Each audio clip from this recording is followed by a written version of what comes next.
Dear students, good morning. Second ഇയറിൽ നമുക്ക് പഠിക്കാനുള്ള രണ്ടാമത്തെ ചാപ്റ്ററാണ് sexual reproduction in flowering plants. അപ്പോൾ അതിൽ ചില പ്രധാനപ്പെട്ട ടോപ്പിക്സ് നമ്മൾ ഡിസ്കസ് ചെയ്യാണ്.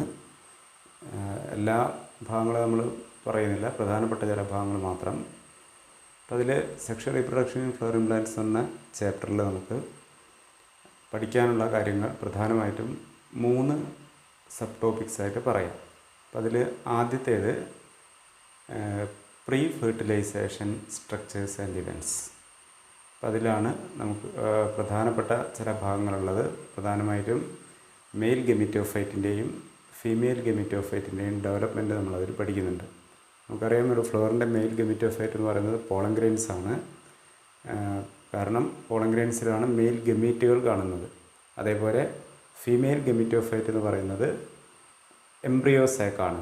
ഫീമെയിൽ ഗെമീറ്റായ എഗ്ഗ് കാണുന്നത് എംബ്രിയോസാക്കിലാണ്. അപ്പോൾ ഇതിൻ്റെ രണ്ടിൻ്റെയും ഡെവലപ്മെൻറ്റ് നമുക്ക് പഠിക്കാറുണ്ട്. ബയോളജിയുടെ പ്രധാനപ്പെട്ട ശാസ്ത്രശാഖയായ എംബ്രിയോളജിയിൽ വരുന്ന ചില ടോപ്പിക്സാണ് ഈ ഡെവലപ്മെൻറ്റുമായിട്ട് ബന്ധപ്പെട്ട് പഠിക്കാനുള്ളത്. പിന്നീട് അതിന് ശേഷം ഫെർട്ടിലൈസേഷൻ ഇവൻറ്റ്സിനെ പറ്റി പറയും. നമുക്കറിയാം, ആൻജിയോസ്പേമിൽ ഒരു യുണീക്ക് ഫീച്ചറാണ്, ആൻജിയോസ്പേമിൻ്റെ ഒരു യുണീക്ക് ഫീച്ചറാണ് ഡബിൾ ഫെർട്ടിലൈസേഷൻ. അപ്പോൾ ഡബിൾ ഫെർട്ടിലൈസേഷനെ പറ്റി നമ്മൾ കഴിഞ്ഞ കൊല്ലം പഠിച്ചിട്ടുണ്ട്. സിൻഗമി എന്താണ്, അതേപോലെ ട്രിപ്പിൾ ഫ്യൂഷൻ. അപ്പോൾ ഈ 2 ഫ്യൂഷൻ നടക്കുന്നതുകൊണ്ടാണ്, എംബ്രിയോസാക്കിൽ വെച്ച് ഈ 2 ഫ്യൂഷൻ നടക്കുന്നതുകൊണ്ടാണ് നമ്മളതിനെ ഡബിൾ ഫെർട്ടിലൈസേഷൻ എന്ന് പറയുന്നത്. പിന്നെ മൂന്നാമത്തെ ഭാഗമാണ് പോസ്റ്റ് ഫെർട്ടിലൈസേഷൻ ഇവൻറ്റ്സ്. അപ്പം നമുക്കറിയാം, ഫെർട്ടിലൈസേഷൻ്റെ പ്രോഡക്റ്റാണ് സൈഗോട്ട് എന്ന് പറയുന്നത്. ഡബിൾ ഫെർട്ടിലൈസേഷനിൽ സൈഗോട്ടിൻ്റെ കൂടെ തന്നെ എൻഡോസ്പേം കൂടി ഉണ്ടാവും. അപ്പം ഒരു സൈഗോട്ടിൽ നിന്ന് എങ്ങനെയാണ് എംബ്രിയോ ഫോം ചെയ്യുന്നത്, അതാണ് പോസ്റ്റ് ഫെർട്ടിലൈസേഷൻ ഇവൻറ്റിൽ ആദ്യം നമ്മൾ പഠിക്കുന്നത്. How the development of embryo takes place inside the embryo sac. പിന്നെ അതിനുശേഷം അതിൻ്റെ ശരിക്കും എംബ്രിയോ ഡെവലപ്മെൻറ്റിന് മുമ്പായിട്ട് നടക്കുന്നൊരു പ്രോസസ്സാണ് എൻഡോസ്പേം ഡെവലപ്മെൻറ്റ്. അപ്പോൾ എംബ്രിയോ ഡെവലപ്മെൻറ്റും ഡെവലപ്മെൻറ്റ് ഓഫ് എൻഡോസ്പേം നമ്മൾ പഠിക്കുന്നു. അപ്പോൾ ഇത്രയും ഇങ്ങനെയാണ് 3 സബ് ടോപ്പിക്സായിട്ട് തിരിച്ചിരിക്കുന്നത്: pre fertilization, fertilization and post fertilization events. പിന്നെ ലാസ്റ്റിൽ നമ്മൾ അപ്പോമിക്സിസ്, പോളി എംബ്രിയോണി, ഈ 2 സംഭവം കൂടി ഇതിൻ്റെ അകത്ത് പഠിക്കുന്നുണ്ട്. ഇത്രയാണ് ഈ ചാപ്റ്ററിൽ പഠിക്കാനുള്ളത്. നമുക്ക് സെക്കൻഡ് ഇയറിൽ പഠിക്കാനുള്ള താരതമ്യേന വലിയ ചാപ്റ്ററിലൊന്നാണ് sexual reproduction in flowering plants. നമ്മുടെ വിക്ടേഴ്സ് ചാനലിൽ നമ്മൾ അതിനെപ്പറ്റി അതിൻ്റെ ക്ലാസ്സുകളൊക്കെ എടുത്തുകൊണ്ടിരിക്കുകയാണ്. ഒരു 3-4 ക്ലാസ്സുകളായി കാര്യങ്ങൾ പറയുന്നു. അപ്പോൾ നമ്മൾ ജനറലായിട്ടുള്ള പ്രധാനപ്പെട്ട എക്സാമിനേഷൻ പോയിൻ്റ് ഓഫ് വ്യൂ എങ്ങനെ ഉള്ളൊരു ഡിസ്കഷനാണ് ഇവിടെ ഉദ്ദേശിക്കുന്നത്. അപ്പം ഈ ചാപ്റ്ററിൽ ആദ്യം തന്നെ ഫ്ലവറിനെ പറ്റിയും ഫ്ലവറിൻ്റെ പ്രാധാന്യത്തെ പറ്റിയും അതിൻ്റെ ഈസ്തെറ്റിക് കൾച്ചറൽ ഇമ്പോർട്ടൻസിനെ പറ്റിയൊക്കെ പറയുന്നുണ്ട്. അപ്പോൾ നമ്മൾ ടെക്സ്റ്റ് വായിച്ചിട്ടും ക്ലാസ് കേട്ടിട്ട് അതിനെപ്പറ്റി മനസ്സിലാക്കിയിട്ടുണ്ടാവും. ഫ്ലവർ എന്ന് പറയുന്നത് ആൻജിയോസ്പേമിൻ്റെ ഒരു റീപ്രൊഡക്റ്റീവ് ഓർഗാനാണ്. അപ്പോൾ ആ റീപ്രൊഡക്റ്റീവ് ഓർഗാനിൽ പ്രധാനമായിട്ടും 4 ഫ്ലോറൽ വേൾഡ്സ് ആണുള്ളത്: calyx, corolla, androecium and gynoecium. അപ്പോൾ അതിലെ മെയിൽ റീപ്രൊഡക്റ്റീവ് പാർട്ടാണ് ആൻഡ്രീഷ്യം എന്ന് പറയുന്നത്. Androecium is the collection of stamens.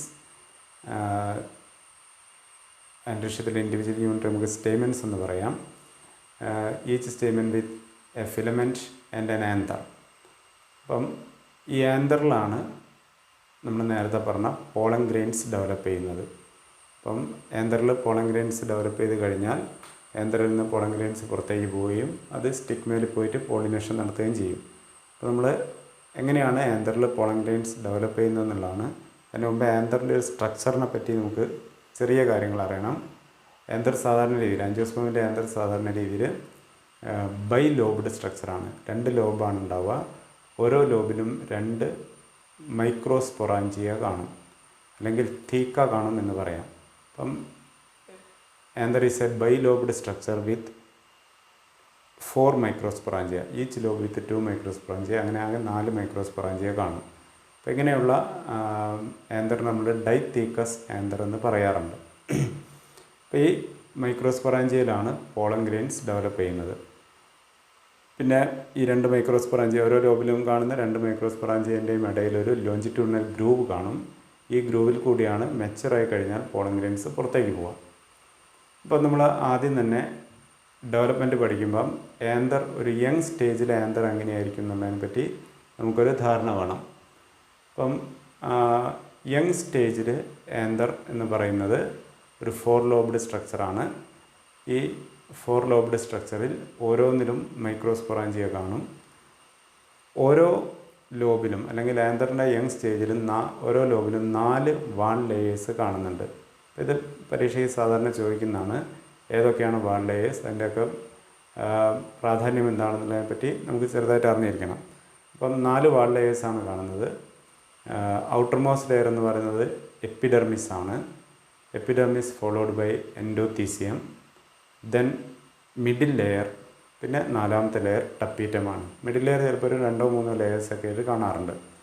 അപ്പം സാധാരണ രീതിയിൽ എപ്പിഡെർമിസിൻ്റെയും എൻഡോത്തീസ്യത്തിൻ്റെയും മിഡിൽ ലെയറിൻ്റെയും ഫങ്ഷൻ പ്രൊട്ടക്ഷൻ തന്നെയാണ്. അപ്പോൾ അതിൽ എൻഡോത്തീസ്യം പലപ്പോഴും മെച്ചുർ ആയിക്കഴിഞ്ഞാൽ ആന്തർവാളിൻ്റെ റപ്ചറിങ്ങിന് സഹായിക്കാറുണ്ട്. അതായത് മെച്ചുർ ആയി കഴിഞ്ഞാൽ ആന്തർവാൾ പൊട്ടണം, എന്നാലേ പോളൻ ഗ്രെയിൻസ് പുറത്തേക്ക് പോകും. ഇന്നർമോസ്റ്റ് ലെയർ ടപ്പീറ്റം ഒരു ന്യൂട്രീഷ്യസ് ലെയറാണ്. ഡെവലപ്പിംഗ് പോളൻ ഗ്രെയിൻസിന്, മൈക്രോസ്പോർട്സിനും പിന്നീട് പോളൻ ഗ്രെയിൻസായിട്ട് മാറുന്നതിനൊക്കെ ന്യൂട്രീഷൻ പ്രൊവൈഡ് ചെയ്യുന്നത് പലപ്പോഴും ടപ്പീറ്റമാണ്. നമ്മൾ ഈ പ്ലാസൻ്റെയൊക്കെ ചെയ്യുന്ന പോലെ തന്നെ it provide nutrition to developing embryo. ടപ്പീറ്റത്തിലെ മിക്കവാറും എല്ലാ സെല്ലുകളും മൾട്ടി ന്യൂക്ലിയേറ്റ് ആയിരിക്കും. അപ്പോൾ ഇത്രയാണ് ആന്തർ വാൾ ലെയേഴ്സിനെ പറ്റി പറയാനുള്ളത്. ഈ ടപ്പീറ്റത്തിനുള്ളിലാണ് മൈക്രോസ്പൊറാഞ്ചിയ കാണുന്നത്. അപ്പോൾ അതിൻ്റെ ഉള്ളിലാണ് പോളൻ ഗ്രെയിൻസ് ഡെവലപ്പ് ചെയ്യുന്നത്. പോളൻ ഗ്രെയിൻസായിട്ട് മാറുന്നതിന് മുമ്പേ അവിടെ ഒരു ടിഷ്യൂ ആണ് കാണുന്നത്. ആ ടിഷ്യൂ എന്ന് പറഞ്ഞാൽ നമുക്കറിയാം ഗ്രൂപ്പ് ഓഫ് സെൽസ് ആണ്. ആ ടിഷ്യൂവിന് നമുക്ക് സ്പോറോജീനസ് ടിഷ്യൂ എന്ന് പറയാം. സ്പോർ ഡെവലപ്പിംഗ് ടിഷ്യൂ എന്ന അർത്ഥത്തിലാണ് നമ്മൾ സ്പോറോജീനസ് ടിഷ്യൂ എന്ന് പറയുന്നത്. സ്പോറോജീനസ് ടിഷ്യൂവിൽ ഒരുപാട് സെല്ലുകളുണ്ടാവും. സ്പോറോജീനസ് ടിഷ്യൂവിലെ ഇൻഡിവിജ്വൽ സെല്ലിന് നമ്മൾ പോളൻ മദർ സെൽ PMC എന്ന് പറയും. Microspore mother cell or pollen mother cell. അപ്പം ഈ പോളൻ മദർ സെൽ ഡിപ്ലോയിഡ് ആണ്. കാരണം നമുക്കറിയാം ആൻജിയോസ്പേം എന്ന് പറയുന്നത് മേജർ ജനറേഷൻ സ്പോറോഫൈറ്റ് ആണ്. അതിലെല്ലാ സെല്ലുകളും ഡിപ്ലോയിഡ് ആയിരിക്കും. അപ്പം പോളൻ മദർ സെല്ലിലെ ഓരോ സെല്ലുകളും 2n നമ്പർ ഓഫ് ന്യൂക്ലിയസ് ഉള്ള ഡിപ്ലോയിഡ് സെല്ലുകളാണ്. അപ്പം ഡെവലപ്മെൻറ്റ് സ്റ്റാർട്ട് ചെയ്യുന്ന സമയത്ത് ഈ പോളൻ മദർ സെൽ മിയോസിസ് നടക്കും. സ്പോറോജിനസ് ടിഷ്യൂവിലെ ഓരോ പോളൻ മദർ സെല്ലും മിയോസിസ് നടന്ന് മൈക്രോസ്പോർസ് ആയിട്ട് മാറും. 4 മൈക്രോസ്പോർസ് ആയിട്ട് മാറും. അപ്പം മിയോസിസ് നടന്നു കഴിഞ്ഞാൽ അത് ഹാപ്ലോയിഡ് ആയിട്ട് മാറുന്നുണ്ട്. അപ്പം 4 മൈക്രോസ്പോർസ് സാധാരണ ഒരു കോമൺ വാളിൻ്റെ ഉള്ളിലാണ് ആദ്യം കാണുന്നത്. അതുകൊണ്ട് തന്നെ ഈ മൈക്രോസ്പോറിനെ നമ്മൾ മൈക്രോസ്പോർ ടെട്രാഡ് എന്ന് പറയും. ടെട്രാഡ് ഫോർമേഷൻ ഈ ഒരു ഡെവലപ്മെൻറ്റിൻ്റെ ഒരു പ്രധാനപ്പെട്ട സ്റ്റേജായിട്ട് പറയാം, അല്ലെങ്കിൽ നമുക്ക് കാണാൻ പറ്റുന്നൊരു സ്റ്റേജായിട്ട് പറയാം. പിന്നെ ഈ ടെട്രാഡിൽ നിന്ന് കോമൺ വാൾ ഡിസോൾവ് ചെയ്ത് പൊട്ടിയതിന് ശേഷം മൈക്രോസ്പോർസ് പുറത്തേക്ക് വരുന്നു. അപ്പം ഓരോ മൈക്രോസ്പോറിലും ഓരോ ഹാപ്ലോയിഡ് ന്യൂക്ലിയസ് കാണും. പിന്നെ ഈ ഹാപ്ലോയിഡ് ന്യൂക്ലിയസ്, ഓരോ മൈക്രോസ്പോറിലെയും ഹാപ്ലോയിഡ് ന്യൂക്ലിയസ് ഒരു പ്രാവശ്യം കൂടി മൈറ്റോട്ടിക് ഡിവിഷൻ നടന്നതിന് ശേഷം ഒരു വെജിറ്റേറ്റീവ് ന്യൂക്ലിയസ് ആയിട്ടും ജനറേറ്റീവ് ന്യൂക്ലിയസ് ആയിട്ടും മാറും. ഇപ്പോൾ വെജിറ്റേറ്റീവ് ന്യൂക്ലിയസും ജനറേറ്റീവ് ന്യൂക്ലിയസ് ആയിട്ട് മാറിയതിന് ശേഷം സെൽ വാൾ ഫോം ചെയ്യുന്നു. അങ്ങനെ ഒരു വലിയ വെജിറ്റേറ്റീവ് സെല്ലും ഒരു ചെറിയ ജനറേറ്റീവ് സെല്ലും ആയിട്ട് മാറുന്നു. ഇങ്ങനെ മൈക്രോസ്പോറിൽ നിന്ന് അത് പോളൻ ഗ്രെയിനായിട്ട് മാറി ഒരു ട്രാൻസിഷൻ നടന്നെന്ന് പറയാം. അപ്പം ഇങ്ങനെയുള്ള ഈ പോളൻ ഗ്രെയിനിന് നമ്മൾ 2 സെൽഡ് സ്റ്റേജ് എന്ന് പറയും. കാരണം പോളൻ ഗ്രെയിനിൽ 2 സെല്ലുകളാണ്, ഒരു വെജിറ്റേറ്റീവ് സെല്ലും ഒരു ജനറേറ്റീവ് സെല്ലും. പിന്നീട് സംഭവിക്കുന്നത് ഈ പോളൻ ഗ്രെയിനിന് നല്ലൊരു പ്രൊട്ടക്ഷൻ വേണം. കാരണം ഇത് പുറത്തേക്ക് പോകുന്ന സമയത്ത് പലപ്പോഴും സ്റ്റിഗ്മയിൽ പതിക്കുന്നത് വരെയുള്ളൊരു ഘട്ടം എന്ന് പറയുന്നത് വളരെ പ്രധാനപ്പെട്ടാണ്. അപ്പം നല്ല രീതിയിലൊരു പ്രൊട്ടക്ഷൻ കൊടുക്കാൻ വേണ്ടി പോളൻ ഗ്രെയിനിന് വാൾ ലെയേഴ്സ് കാണുന്നുണ്ട്. ഔട്ടർ വാളും ഇന്നർ വാളും കാണുന്നുണ്ട്. ഔട്ടർ വാൾ എന്ന് പറയുന്നത് പോളൻ ഗ്രെയിൻസിൻ്റെ ഔട്ടർ വാളിന് നമ്മൾ പറയുന്ന പേര് എക്സൈൻ എന്നാണ്. ഈ എക്സൈൻ വളരെ കട്ടി കൂടിയ ഒരു മെറ്റീരിയൽ കൊണ്ടാണ് ഉണ്ടാക്കിയിരിക്കുന്നത്. ആ മെറ്റീരിയൽ നമ്മൾ സ്പോറോപൊളിനിൻ എന്ന് പറയും. സാധാരണ എക്സാമിന് എപ്പോഴും ഈ ഒരു ഏരിയയിൽ നിന്ന് ക്വസ്റ്റ്യൻസ് വരാറുണ്ട്. Sporopollenin is one of the resistant biological material in the organic world. Biological വേൾഡിൽ ഏറ്റവും റെസിസ്റ്റൻ്റ് ആയിട്ടൊരു ബയോളജിക്കൽ മെറ്റീരിയലാണ് സ്പോറോപൊളിനിൻ. ഒരു രീതിയിലുള്ള എൻസൈമിൻ്റെ ആക്ഷനും അങ്ങനത്തെ ഒന്നും സ്പോറോപൊളിനെ സാധാരണ ബാധിക്കാറില്ല. പിന്നെ പലപ്പോഴും ഫോസിൽ പ്ലാന്റ്സിലൊക്കെ ഏത് പ്ലാന്റ് ആണെന്ന് നമ്മൾ ഐഡൻറ്റിഫൈ ചെയ്യാൻ സഹായിക്കുന്ന പലപ്പോഴും പോളൻ ഗ്രെയിൻസ് ആണ്. ഇത്രയാണ് എക്സൈൻ എന്ന കവറിങ്ങിനെ പറ്റി പറയാനുള്ളത്. സ്പോറോപൊളിനിൻ കൊണ്ടുള്ള എക്സൈൻ. എക്സൈൻ പലപ്പോഴും പോളൻ ഗ്രെയിനെ പൂർണ്ണമായിട്ടും കവർ ചെയ്യില്ല. ചില സ്ഥലത്ത് ചെറിയ മൈന്യൂട്ട് ഓപ്പണിങ്സ് കാണാറുണ്ട്. അവിടെ സ്പോറോപൊളിനിൻ ആബ്സെൻ്റ് ആയിരിക്കും. ആ ഓപ്പണിങ്ങിന് നമ്മൾ ജേം പോഴ്സ് എന്ന് പറയും. അപ്പം ജേം പോഴ്സ് വഴിയാണ് ഈ പോളൻ ഗ്രെയിനിൻ്റെ ഉള്ളിലുള്ള കണ്ടൻസ് പുറത്തേക്ക് വരുന്നത്. അത് സ്റ്റിഗ്മയിൽ പതിച്ചതിന് ശേഷമാണ് പോളൻ ജെർമിനേഷൻ നടക്കുന്നതും ജേം പോഴ്സ് വഴി ഈ ഇതിൻ്റെ അകത്തുള്ള മെയിൽ ഗമീറ്റുകൾ പുറത്തേക്ക് വരുന്നത്. പിന്നെ എക്സൈൻ്റെ തൊട്ട് താഴെ സെല്ലുലോസ് കൊണ്ടുണ്ടാക്കിയ ഒരു ഇൻറ്റൈൻ എന്ന് പറയുന്ന വാൾ ലെയർ കൂടി കാണുന്നുണ്ട്.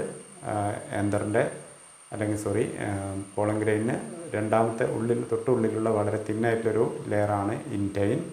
ഈ ഇൻറ്റൈൻ്റെ ഉള്ളിലാണ് വെജിറ്റേറ്റീവ് ന്യൂക്ലിയസും ജനറേറ്റീവ് ന്യൂക്ലിയസും കാണുന്നത്. ഇപ്പം വെജിറ്റേറ്റീവ് ന്യൂക്ലിയസ് വലിയ സെല്ലാണ്. ജനറേറ്റീവ് ന്യൂക്ലിയസ് എന്ന് പറയുന്നത് വെജിറ്റേറ്റീവ് ന്യൂക്ലിയസ് അല്ലെങ്കിൽ വെജിറ്റേറ്റീവ് സെൽ എന്ന് പറയുന്നത് ട്യൂബ് സെൽ എന്നും കൂടി ഇതിന് പറയാറുണ്ട്. അത് അല്പം വലിയ സെല്ലായിരിക്കും. അതിൻ്റെ തൊട്ട് താഴെയായിട്ട് കാണുന്നതാണ് ജനറേറ്റീവ് സെൽ. ഈ ജനറേറ്റീവ് സെൽ അല്പസമയം കൂടി കഴിഞ്ഞാൽ ഒരു പ്രാവശ്യം കൂടി മൈറ്റോട്ടിക് ഡിവിഷൻ നടന്നതിന് ശേഷം 2 മെയിൽ ഗമീറ്റുകളായിട്ട് മാറും. ഇങ്ങനെ 2 മെയിൽ ഗമീറ്റുകളായിട്ട് മാറിക്കഴിഞ്ഞാൽ ഓരോ പോളൻ ഗ്രെയിനിലും 3 സെല്ലുകൾ കാണും.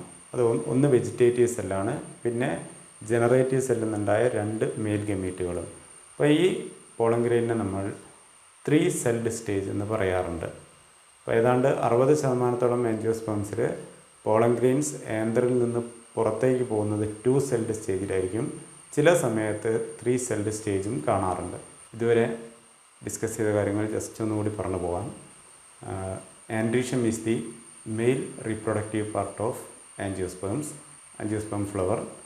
Each androecium composed of a number of stamens, each stamen with a filament and an anther. Anther consists of a number of pollen grains, which represents the male gametophyte of angiosperms. During the early stage, each anther composed of 4 wall layers: outer epidermis, followed by endothecium, then middle layer and tapetum. The outer 3 layers provide protection to the young anther, and the tapetum provides nutrition to developing sporogenous tissue, and then it develops into pollen grains. Then the middle part of each anther lobe composed of sporogenous tissue with a number of microspore mother cells or pollen mother cells which are diploid. During development, each pollen mother cell undergoes meiotic division to form 4 microspores, which are seen as a common unit, which are enclosed in a common wall known as tetrad. Then the common wall dissolves and develops into 4 microspores. Then the haploid nucleus of each microspore undergoes 1 mitotic division to form a vegetative nucleus or a tube nucleus and a generative nucleus. Then the cellular development takes place, and which results in the formation of vegetative cell or tube cell and a generative cell. A thick wall seen around the pollen grain which provides protection. The wall layer composed of 2 layers. The thick wall composed of 2 layers, outer exine and inner intine. Exine is made up of sporopollenin, which is one of the hardest material, resistant biological material known. Then the intine made up of cellulose. ഇത്രയാണ് pollen ഗ്രെയിനിൻ്റെ ഡെവലപ്മെൻറ്റായിട്ടും ബന്ധപ്പെട്ട് പറയാനുള്ളത്. അപ്പം 2 celled stage എന്ന് പറയുന്നത് vegetative സെല്ലും generative സെല്ലും മാത്രമുള്ള സ്റ്റേജാണ്. 3 സെൽഡ് സ്റ്റേജ് എന്ന് പറയുന്നത് ജനറേറ്റീവ് സെൽ ഒരു പ്രാവശ്യം കൂടി മൈറ്റോട്ടിക് ഡിവിഷൻ നടന്നിട്ട് 2 മെയിൽ ഗമീറ്റുകളായിട്ട് മാറുമ്പോഴാണ് 3 സെൽഡ് സ്റ്റേജ് ഫോം ചെയ്യുന്നത്. പിന്നെ അതിനുശേഷം പോളൻ ഗ്രെയിനിൻ്റെ ചില പ്രത്യേകതകളെ പറ്റിയും പോളൻ അലർജീനെ പറ്റിയൊക്കെ പറയുന്നുണ്ട്. പലപ്പോഴും ആസ്മാറ്റിക് പല രീതിയിലുള്ള റെസ്പിറേറ്ററി പ്രോബ്ലംസ് പോളൻ ഗ്രെയിൻസ് ഉണ്ടാക്കുന്നുണ്ട്. ആസ്മ, ബ്രോങ്കൈറ്റിസ് പോലുള്ളത്. ചില സ്ഥലങ്ങളിൽ ഈ പോളൻ ഗ്രെയിൻസ് പ്രത്യേകിച്ച് ഈ നമ്മൾ പറയും വിൻഡ് പോളിനേറ്റഡ് പ്ലാന്റ്സിൽ പോളൻ ഗ്രെയിൻസ് ഇഷ്ടംപോലെ പ്രൊഡ്യൂസ് ചെയ്യും. എനിമോഫിലസ് പ്ലാന്റ്സ് അല്ലെങ്കിൽ വിൻഡ് പോളിനേറ്റഡ് പ്ലാന്റ്സിൻ്റെ പ്രധാനപ്പെട്ട ഫീച്ചറാണ് production of enormous number of pollen grains. Acacia നല്ലൊരു എക്സാമ്പിളാണ്. ഈ അക്കേഷ്യ പോലുള്ള പ്ലാന്റേഷനുള്ള സ്ഥലങ്ങളിൽ ഇതിൻ്റെ പോളിനേഷൻ നടക്കുന്ന സമയത്ത് ഫ്ലവറൊക്കെ പ്രൊഡ്യൂസ് ചെയ്ത് ഫ്ലവർ മെച്ചറാകുന്ന സമയത്ത് പലപ്പോഴും പല രീതിയിലുള്ള ആസ്മാറ്റിക് പ്രശ്നങ്ങൾ ചില ആൾക്കാരുടെ പോളൻ അലർജി എന്ന് പറയും. അപ്പോൾ അതുണ്ടാക്കാറുണ്ട്. പ്രത്യേകിച്ച് ഈ സ്പോറോപോളിനുള്ള പോളൻ ഗ്രെയിൻ ഉള്ളിൽ കടന്നു കഴിഞ്ഞാൽ പെട്ടെന്ന് തന്നെ ശരീരത്തിന് അതിന് ഒഴിവാക്കാൻ പറ്റില്ല. ഹൈലി റെസിസ്റ്റൻ്റ് ആണ്. അപ്പോൾ ഇങ്ങനെയുള്ള ചില പ്രശ്നങ്ങൾ പോളൻ അലർജി ചില ആൾക്കാരിൽ ഇങ്ങനെ പെട്ടെന്ന് തന്നെ അത് എന്താ പറയുക സെൻസിറ്റീവായിരിക്കും. പോളനോടൊക്കെ ഹൈലി സെൻസിറ്റീവായിട്ടുള്ള ആൾക്കാരുണ്ട്.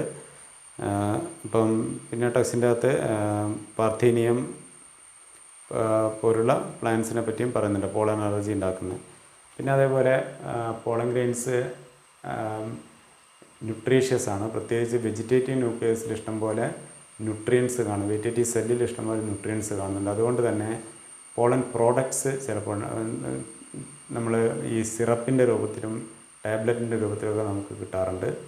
അപ്പം പോളൻ പ്രോഡക്ട്സ് എന്ന് പറയുന്നത് അത്ലറ്റ്സിൻ്റെ പെർഫോമൻസ് കൂട്ടാനും റേസ് ഹോഴ്സസിൻ്റെ പെർഫോമൻസ് കൂട്ടാനൊക്കെ പലപ്പോഴും ചെയ്യാറുണ്ട്. ബി പോളൻ, പിന്നെ അതിൻ്റെ ചില ചിത്രങ്ങളൊക്കെ നമ്മൾ ടെക്സ്റ്റിൻ്റെ കാണാം. പിന്നെ ലാസ്റ്റിൽ ഈ പോളൻ ബാങ്കുകളെ പറ്റി പറയുന്നുണ്ട്. നമുക്കറിയാം പോളൻ ഗ്രെയിൻ ഓരോ പോളനും ഒരു പോളൻ വയബിലിറ്റി എന്ന് പറയും. ഓരോ പോളൻ ഗ്രെയിനും ഏന്തറിൽ നിന്ന് വിട്ട് സ്റ്റിഗ്മയിൽ പതിക്കുന്ന സമയം വരെ എത്ര ടൈം വരെ അത് വയബിളായിട്ട് നിൽക്കും. ചില പോളൻ ഗ്രെയിൻ ഒരു 1-2 മണിക്കൂറിനുള്ളിൽ സ്റ്റിഗ്മയിൽ പതിച്ചിട്ടില്ല എങ്കിൽ അതിൻ്റെ വയബിലിറ്റി പീരീഡ് പോവും. അത് ആക്റ്റീവ് ആകുന്ന അല്ലെങ്കിൽ അതിന് പിന്നെ ജെർമിനേറ്റ് ചെയ്യാൻ പറ്റില്ല. അപ്പോൾ പ്രത്യേകിച്ച് ഈ ഗ്രാസ് മെമ്പേഴ്സിലൊക്കെ പലതിലും പോളൻ വയബിലിറ്റി കുറവാണ്. 1-2 മണിക്കൂറൊക്കെ ചിലപ്പം കാണാറുള്ളൂ. ചിലതിൻ്റെ അകത്ത് വർഷങ്ങളോളം വന്നേക്കാം.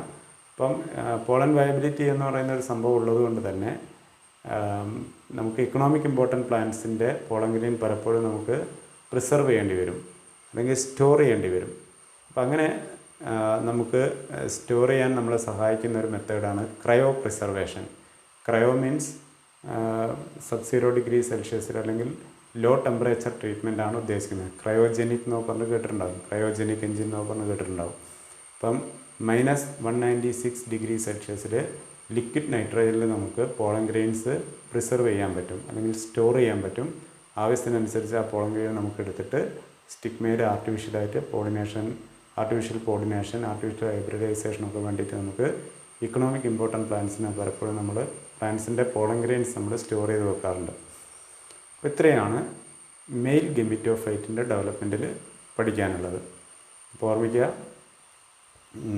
ഫൈറ്റ് കിങ്ഡം ക്ലാസിഫിക്കേഷൻ നമ്മൾ കഴിഞ്ഞ കൊല്ലം പഠിച്ച സമയത്ത് ഓരോ പ്ലാൻ ഗ്രൂപ്പിൻ്റെയും ആൾട്ടർനേഷൻ ഓഫ് ജനറേഷൻസ് നമ്മൾ പഠിച്ചിട്ടുണ്ട്. അപ്പോൾ alternation of ജനറേഷൻസിൽ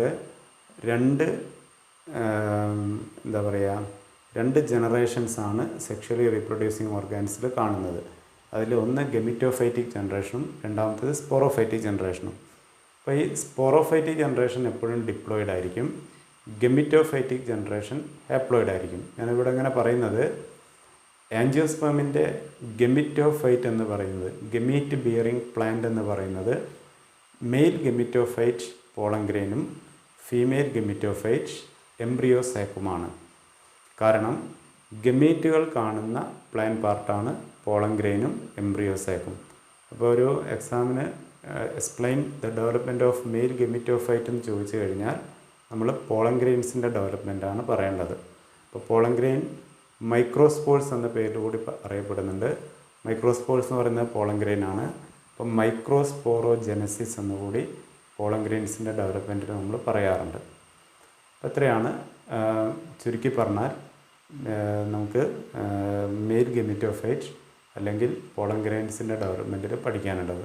okay, thank you.